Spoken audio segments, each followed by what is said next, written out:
And welcome to day 3 of Halfway to Halloween, man. I thank you for being with us and spending your weekend with us. And coming up for our first panel of the day, I have a very cool guest. This guy, without what he was doing a while back, uh, 10-ish years ago now, with Inside the Magic, the podcast, and the video podcast and everything, there would be no horrific network. There would be no Halfway to Halloween. That is for sure. And at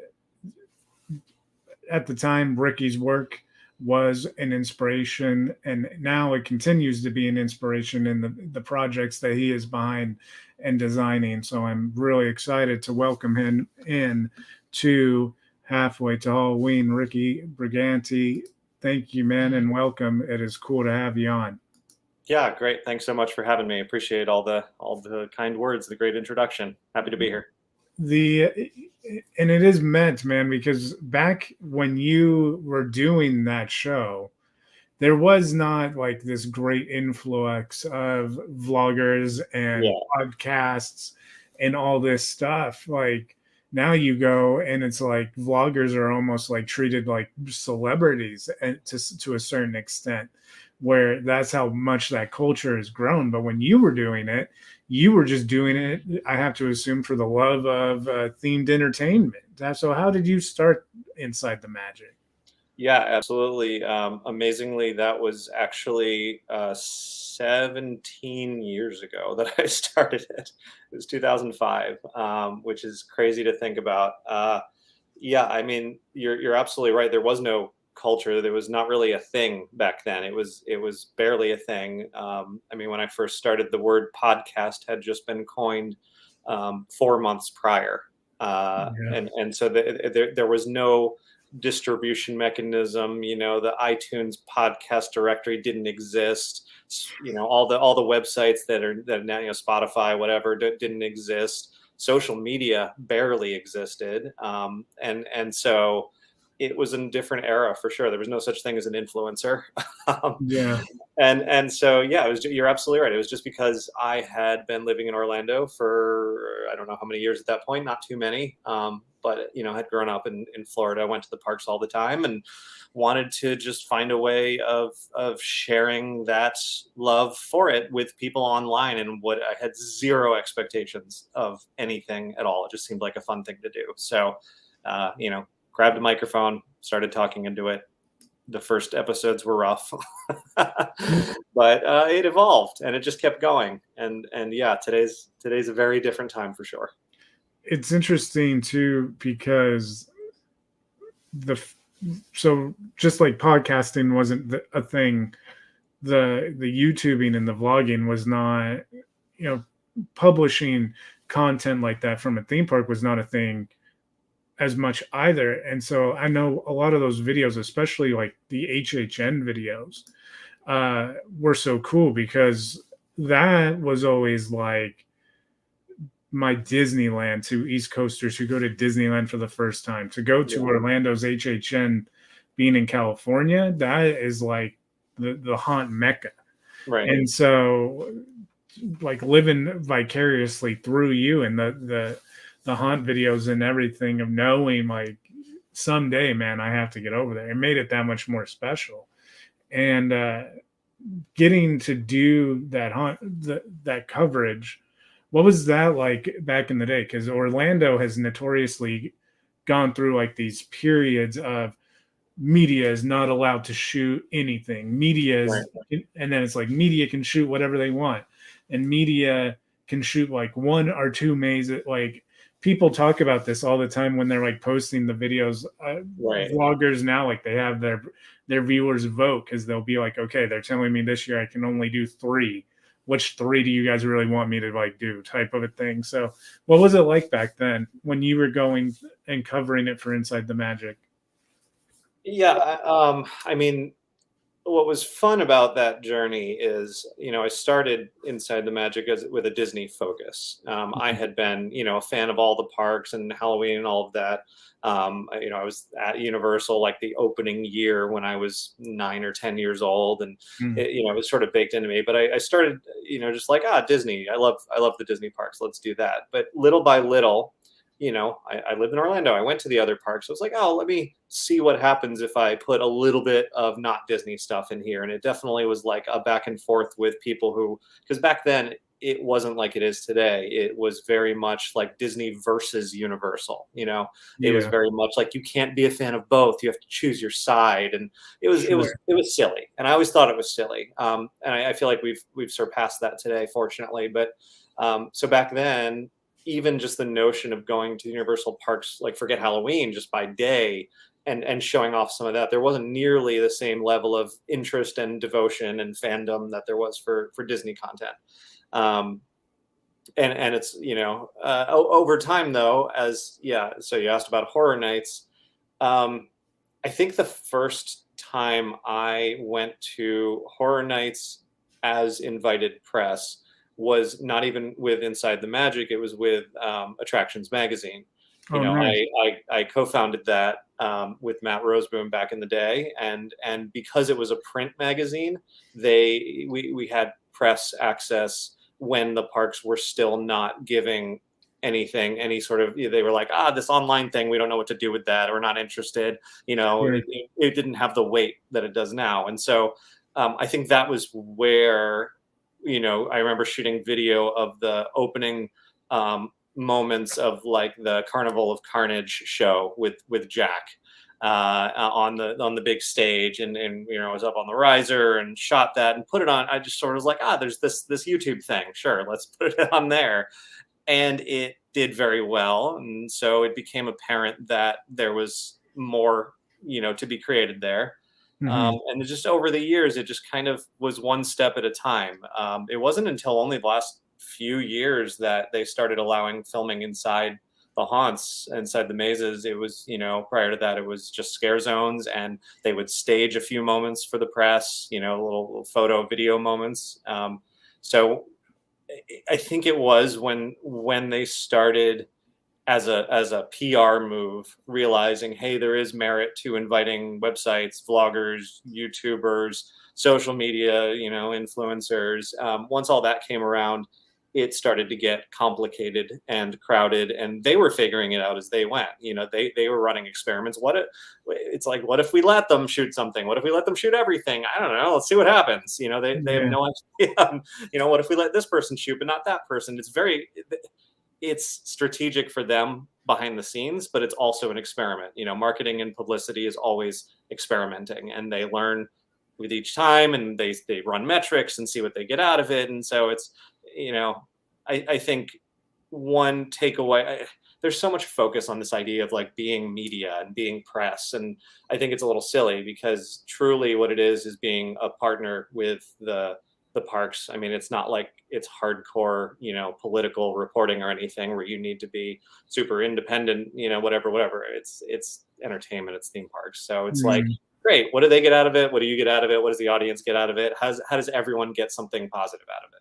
Yeah, for sure. I do think that there is kind of like this trend, and I think it's sadly within the HHN, like the diehard HHNs versus Disney. That seems to be kind of like where there's this division exists, and it's nowhere near what it used to be. I got told, I'll never forget, by a Disney cast member. I was staying on property, and I wanted to go to Universal to see Potter.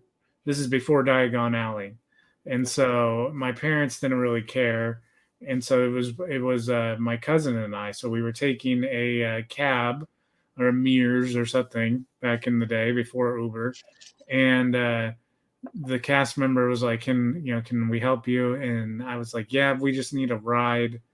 And she's like, "Oh, where are you going?" And I'm like, "Oh, I'm going to uh, Islands of Adventure." And her whole attitude like changed. And I was like, this is very un Disney. Yeah. And she's like, well, why are you going there? You know, Harry Potter's, and I'm like, she's like, you know, Harry Potter is small, right? And I was like, I've never seen it before. That's why I'm Right. going. And she was like, okay, like it's not going to be your whole day. And I was like, okay. And So so what?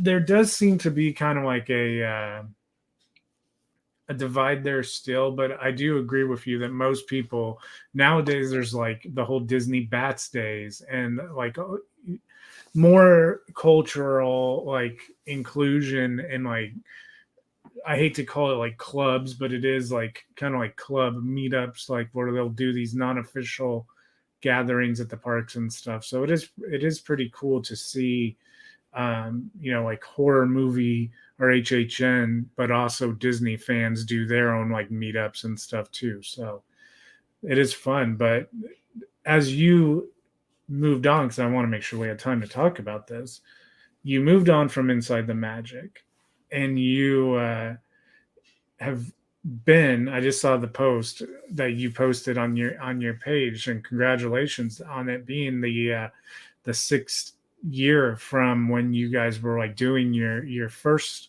like project. It looked like you now are in talks to do another one. But say the name for me of your company before I try and I pronounce it wrong. Sure. It's Pseudonym Productions. Pseudonym Productions. These experiences that you guys do definitely look like they are more haunt centric, but they look like they are more almost like in the vein of the company out here in Southern California that the name of is escaping me right now, but it's more of like a haunted house with an experience involving the people in the cast. It feels more personal what you guys are doing. So talk a little bit about you guys. Sure, and you might be referring to what is some of my favorites out there, John Braver's Delusion. Delusion. Yeah, Yes. Yeah. yeah. John's a great guy and has such a brilliant creative vision. I've been a fan of his work and inspired by it for many years. I remember covering it for Inside the Magic before I was doing this. Definitely a big source of inspiration. What we've been doing for I guess about 7 years now. That was sort of running parallel to my final years with Inside the Magic.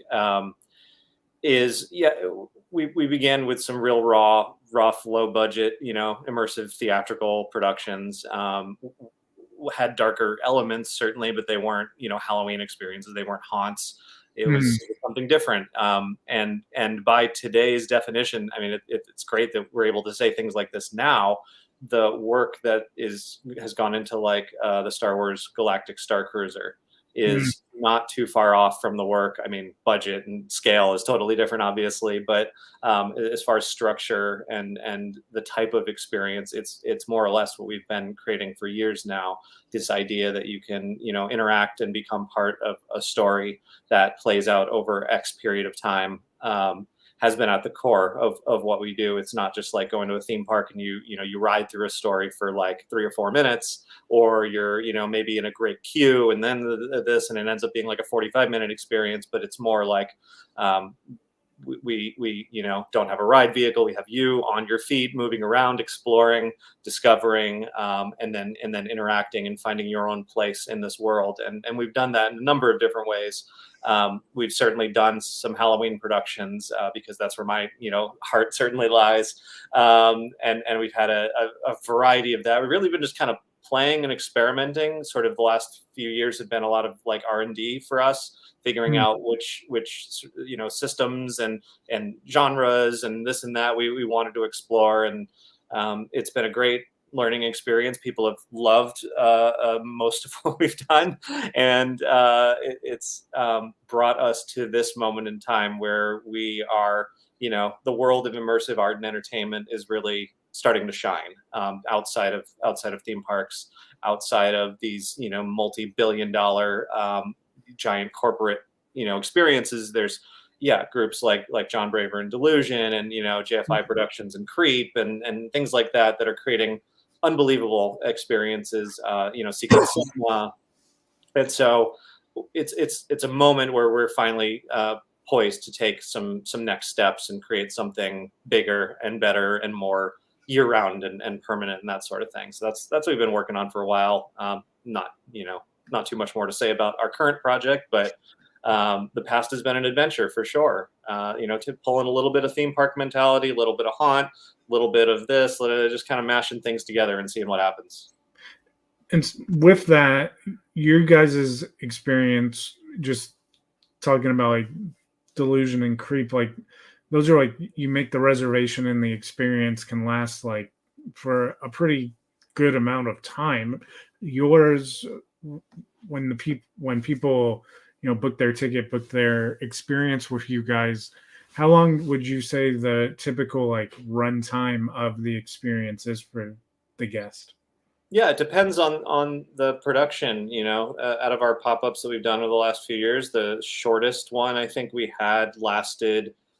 I mean, it depends on what you're viewing as the experience. If it's literally the moment you enter the entertainment portion to the end, the shortest one we did was 25-30 minutes of time.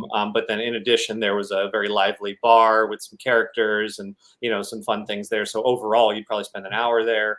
And we've gone all the way up to let's see, we've done a couple of ones that were more like an hour and a half to 2 hours. We'd done a bunch there. We did one that was like a special while we worked on a client project that lasted for the duration of a weekend, kind of like Star Cruiser does. It was like a 2-night thing. Wow. And then we've also did a hybrid project. This was before the pandemic, where it was mostly online, but we had pop-ups in Orlando, LA, and New York, and that ran for 6 weeks. So by buying a ticket to that, you were basically investing in this, alternate reality game in which you'd be interacting with characters and getting videos and texts, and we had our own private social media platform, and you would do that online pretty much every day or as often as you wanted to, and then you could also attend these weekly live in-person pop-up events that allowed people to get together and have sort of emerge from the computer and come to life around you. So I think that's what's exciting about this type of work is it's not confined to that same structure that like a theme park would need. When you guys staged that and you had the Orlando, the LA, and the New York pop up every week, were the stories the same that were happening on each of those, or were they different? Yeah, so it was an interesting structure for that one, and there were pros and cons to this certainly, but it was one story that ran across a 6-week time period, and so the expectation was to keep following it through. We did not do simultaneous pop-ups in more than one city. So like week one, if it was in Orlando, if you were in the area or wanted to come to the area, you could attend that one. If you didn't attend in person, we were documenting it along the way. We were filming it, taking photos. And so we would take that live event and translate it to online content for anyone who couldn't show up. Sure. So yeah, I think most of it was in Orlando. I think 4 out of the 6 pop-ups were in Orlando, and then we did one in LA and one in New York. Oh, so it's okay. I see what you're saying. So it was like almost like a little mini tour thing you guys did there. Yeah, it's a little bit hard to define. It's Yeah. it was an alternate reality game. A lot of those have taken place in promotion of Hollywood movies, and so we wanted to try to see what happens if we turned that into sort of a product, if you will. So that was a fun experiment for us that I'm sure we'll do more of something like that at some point. With that, your guys' cast size that you are using for the event, I know it probably changes each project, but what would you say is the good like average? Would you think is your average cast size for your guys' attractions? Yeah, it absolutely changes. It depends on the story we're telling and the reasons for it. The one that I was just talking about, which was called No Filter, that ran 6 weeks. We had a primary cast of 1, 2, 3, just 4 people. and then we had a few people that were sort of supporting characters that came and went. But we needed to keep that small because we were asking a lot of people. We had to find our people we could work with for a span of 6 weeks. Hmm. Almost with frequency, and yeah, we for other ones, we've had the more elaborate productions. We've had a cast of, I think, 14 or 15 that would be present and all simultaneously, and able to interact with them, and then we've had yeah, so it dances in that area. It's different than like populating a haunt where you need 30, 40, 50 people to stand in your boo holes and just do your thing over and over. This is more hiring and training performers that are all seemingly primary characters, and they move around, and you have multiple interactions with them on a deeper level than those sort of momentary touch points.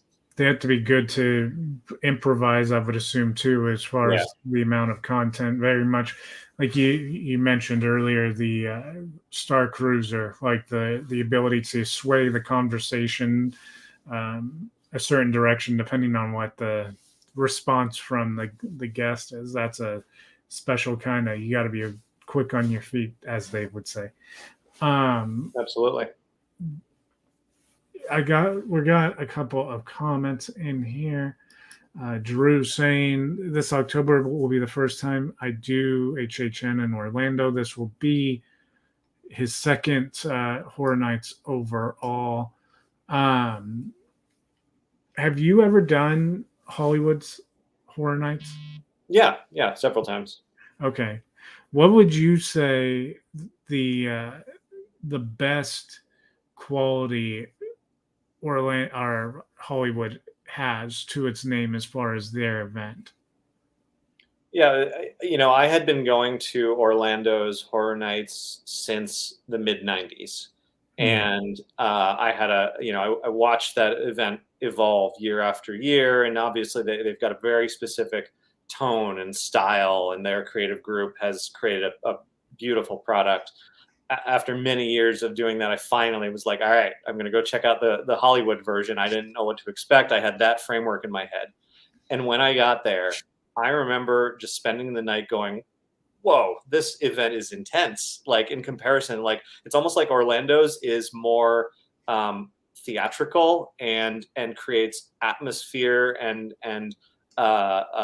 tone and feeling, and it's like being in the feeling of something versus, and to me it's not as scary. I've found Hollywood to be more in your face a lot. The characters are more aggressively trained. It feels Yeah, like I would agree with the boo moments are louder and more, a lot more strobes and stuff like that. I would definitely agree with that. Yeah.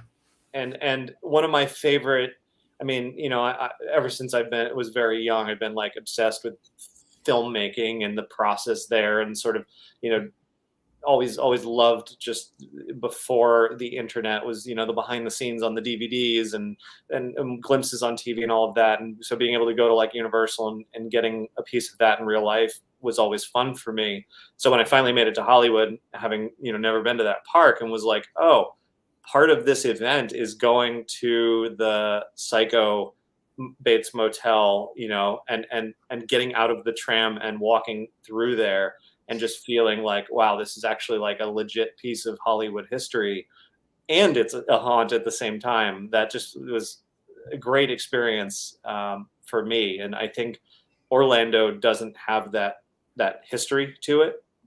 It's more manufactured, and so that just adds another layer. Being able to go into the back lot, like when they did, I don't remember what year it was, when they were doing all the Walking Dead stuff, and they brought you into the backlot streets of Hollywood and let you just walk around there, and the scale of the sets is just tremendous. Yeah, it's just a different feel. Yeah, for sure. The thing that I thought was coolest about HHN Hollywood in a very long time is when they opened up that back lot and they had the shadow play on a lot of the windows, and you were just down there, and they added like food trucks, and they added like movie screen, and they like kept adding down there for a long time. It felt like they weren't even going to produce any actual content. Like that area was just going to be Yeah. eventually just become HHN. But the last few years I think were a wake up call with no HHN really to speak of, and then last year them moving to the parking lot behind Wizarding World in LA and putting two mazes over there, and the back lot has been back to primarily film stuff and development stuff. Yeah, it's interesting. It's always interesting when I hear someone whose primary HHN isn't uh, LA's come to LA, because I'm the total opposite perspective of Sure. being primarily LA and then going to Orlando. And Orlando always feels like such a uh, higher budget, higher spectacle level, and it is.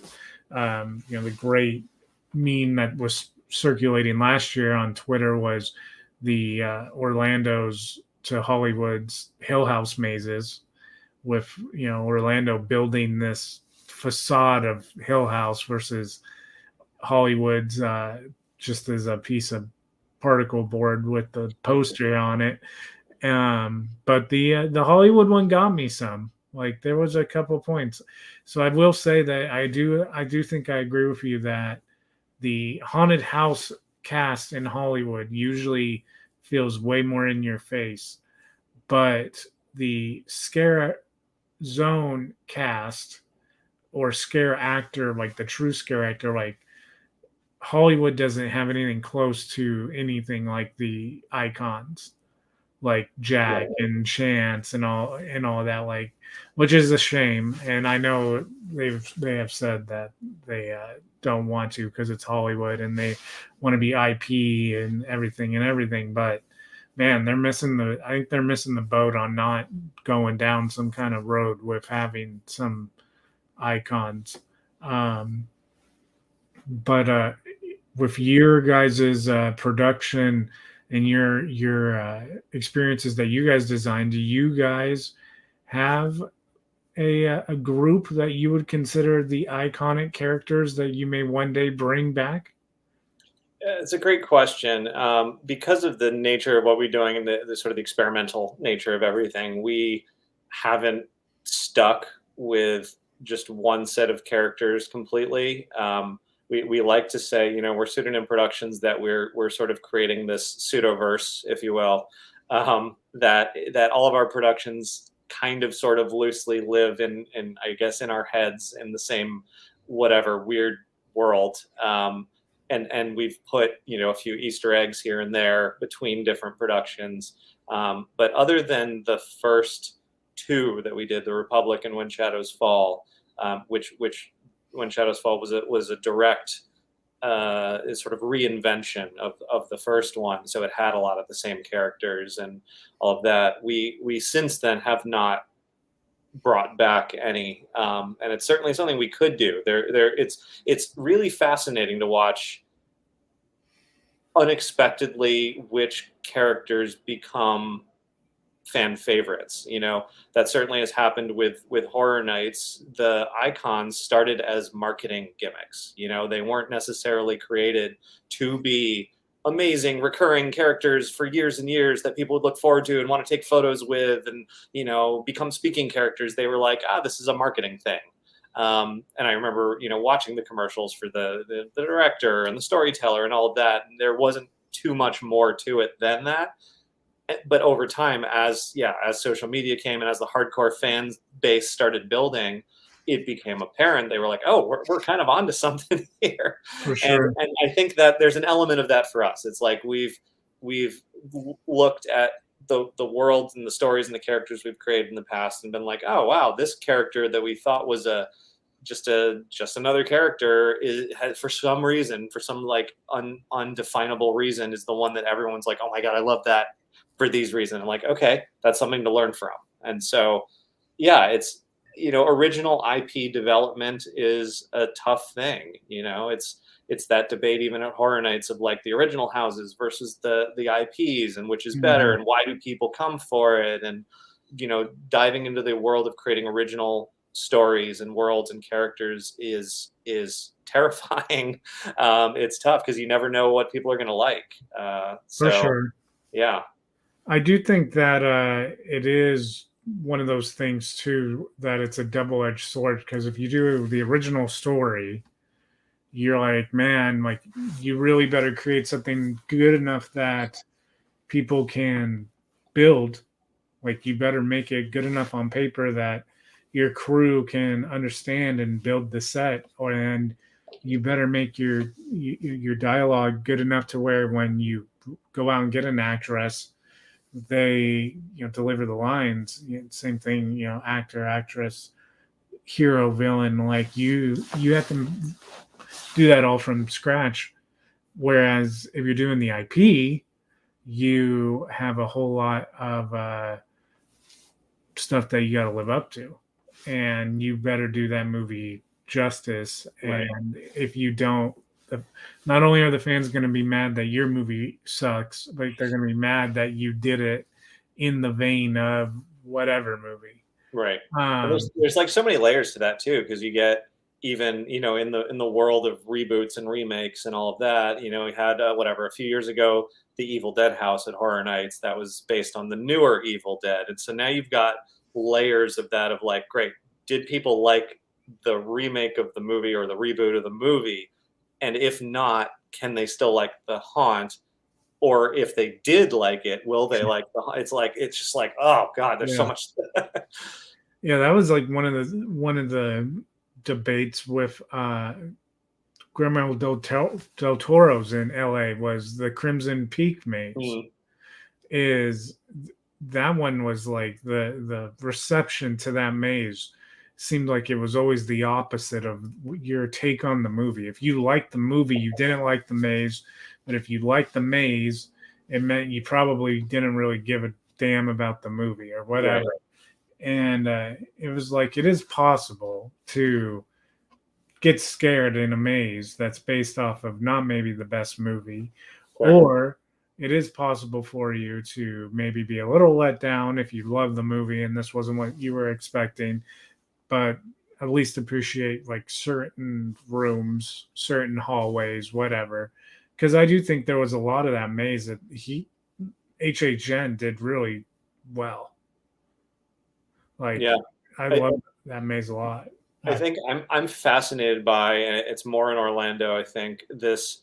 Um, I don't know how many years it's been going on, and maybe it started with like the American Horror Story houses, but this uh, more storytelling, like walk through the movie sort of house versus like the I'm gonna scare you, house, like Ghostbusters, Stranger Things. It's like they've done such an amazing job recreating favorite moments from the film or TV show that you don't really care or want to be, at least for me, scared in the moment. You actually just want to live it. You just want to be there and be like, oh, this is amazing. They brought my favorite thing to life.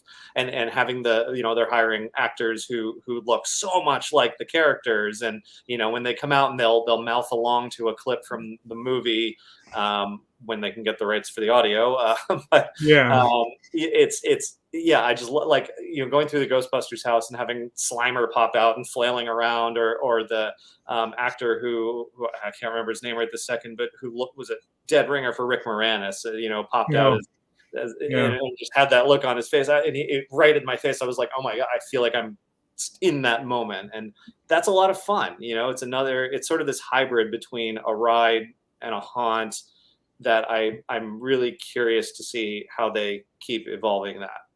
Yeah, the way that we have seen a lot of HHN evolve into that on both coasts because Hollywood, that was really kind of the bread and butter because they always did that with the movie that they were doing anyway. So there was never any kind of like uh, anything else to really judge it by. And then when they started to do some originals, they always had a narration, so you knew what you were walking into. Mhm. They've never just let you in LA walk into something um, and not have any vague idea, and there you go. Like it's Yeah. always been pretty much laid out in front of you. So I would be curious, like I guess like the closest they have come has been Pandora's Box the last couple of years, and that maze has gotten actually pretty solid reception. So I would be curious to see them if they ever did try to do like a Wicked Grove or anything like that, where it's just it's probably somewhere in the Midwestern or Bible Belt state area on this Yeah. maybe farm pumpkin patch, and that's all going into there if you don't like look up spoilers or anything, and away you go. I would be curious how much they would put into it because Orlando puts in obviously like a ridiculous amount every year. Oh yeah. Um, Sure. the uh, the state, I gotta ask you now, the state theme parks where they are at, some of the things that are going on, Disney and Universal, everyone right now really does seem like Universal has closed the gap substantially. And upon the opening of Epic Universe, like could be just on top.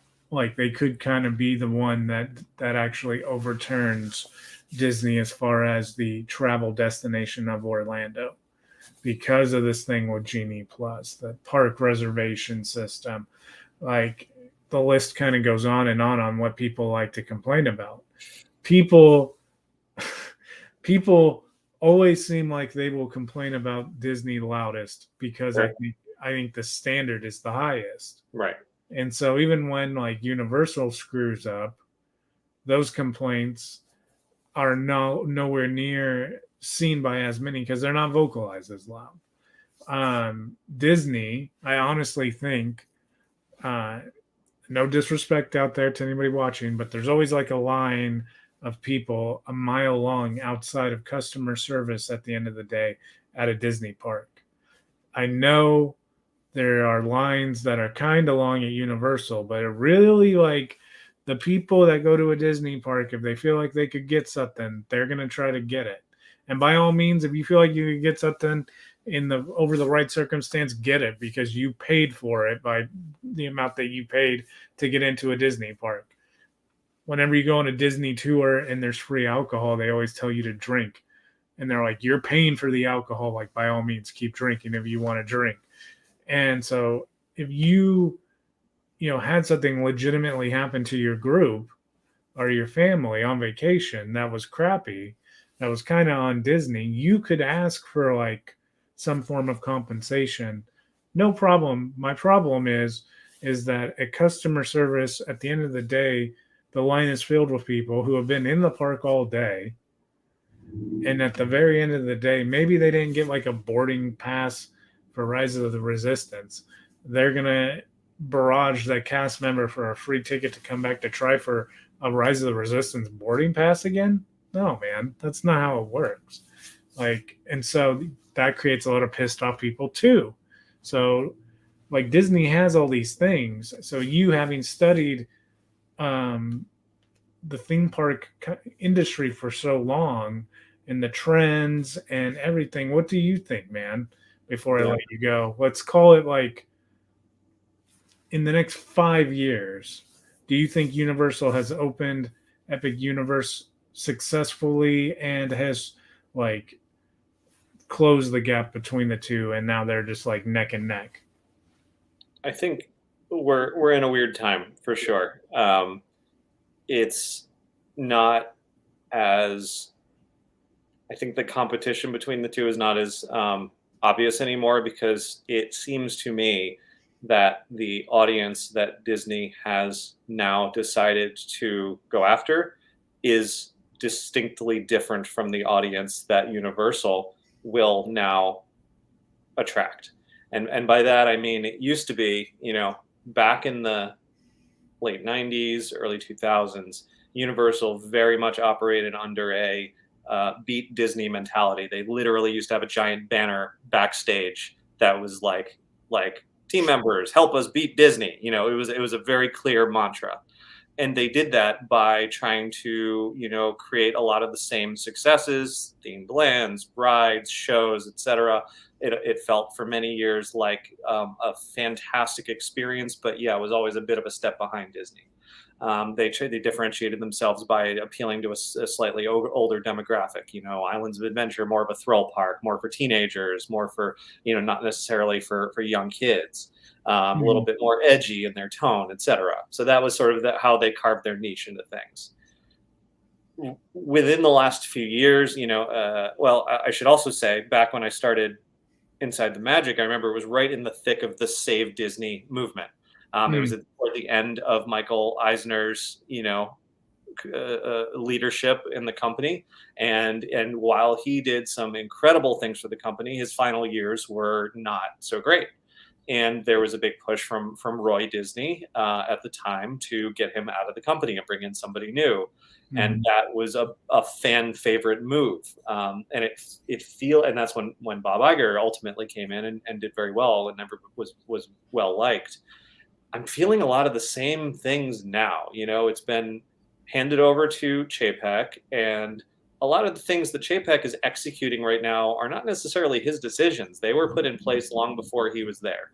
There was a decision made behind the scenes a few years ago to start targeting the more affluent audience. You know, it's still families, but it's families with money. And the goal was for Disney, recognizing that they are a high demand product. The Magic Kingdom is the number one, Cinderella Castle is the number one Instagrammed thing for years running. Social media has done Disney very well. Vloggers, influencers, everything. There's more attention, more demand for it than ever.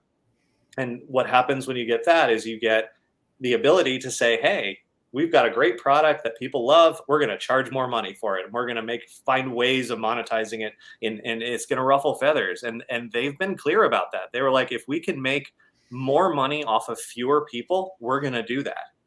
And Universal's not doing that. Universal's like, great, everybody who gets disgruntled with Disney, come to us. Come be fans of what we're doing.